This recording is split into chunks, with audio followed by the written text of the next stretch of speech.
Seguimos con más y más. Señores, la reforma a la Constitución que estaba patrocinando el gobierno de Abinader va a tener que esperar. Y va a tener que esperar porque no es posible hacer una reforma a la Constitución sin que la oposición esté participando. Esto lo han dicho analistas de diversas partes. Uno de ellos que ha dicho esto es Servio Tulio Castaños Guzmán.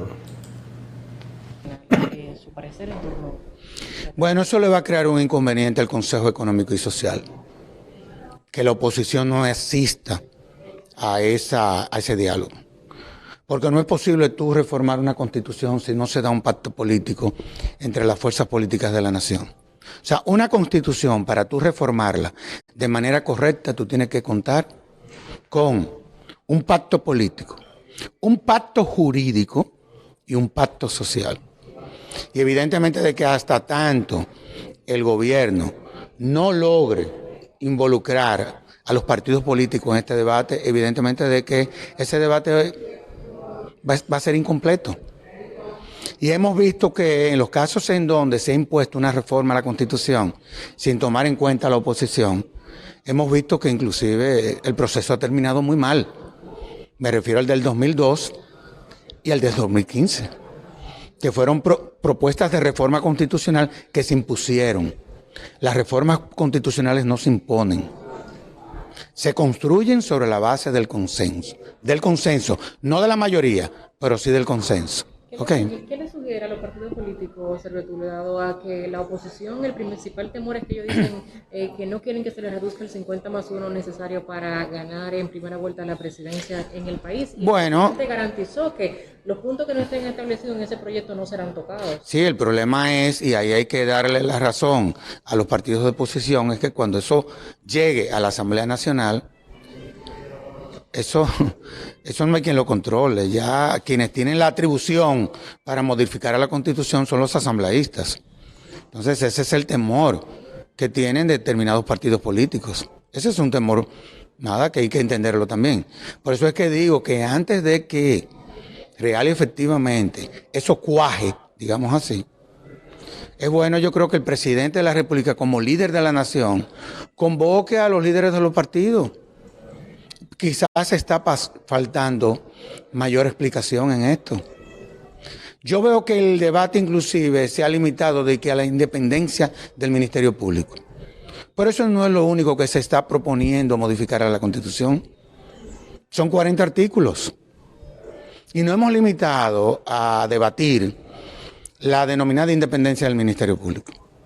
Pero hay inclusive artículos que modifican todo lo que tiene que ver con el porcentaje que se requeriría para una iniciativa popular legislativa, que yo creo que eso nos interesa ya a nosotros como ciudadanos. Todo lo que tiene que ver con los órganos de control, y nadie habla de eso. Pero nos hemos limitado a la denominada independencia del Ministerio Público, cuando ese es un aspecto de la reforma. ¿Está bien?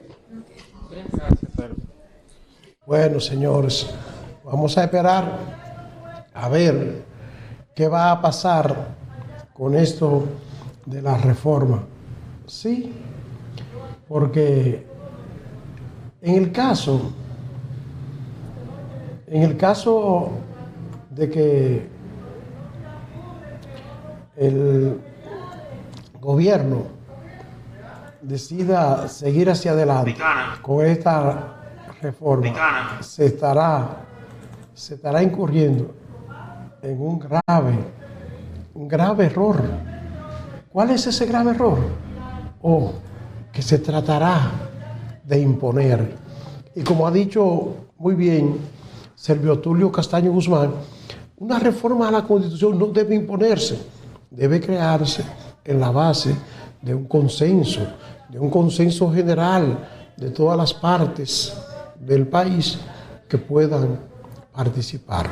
Esperemos a ver qué va a hacer el gobierno de Abinader con esta propuesta de reforma que ya la oposición dice que no van a participar en esto, que no van a participar en esta propuesta de reforma a la Constitución, porque según ellos, en el fondo, lo que quieren los del PRM es modificar el asunto para que se puedan ganar las elecciones con un porcentaje menor al 50+1, y que a eso, dicen los de la oposición, ellos no se van a prestar.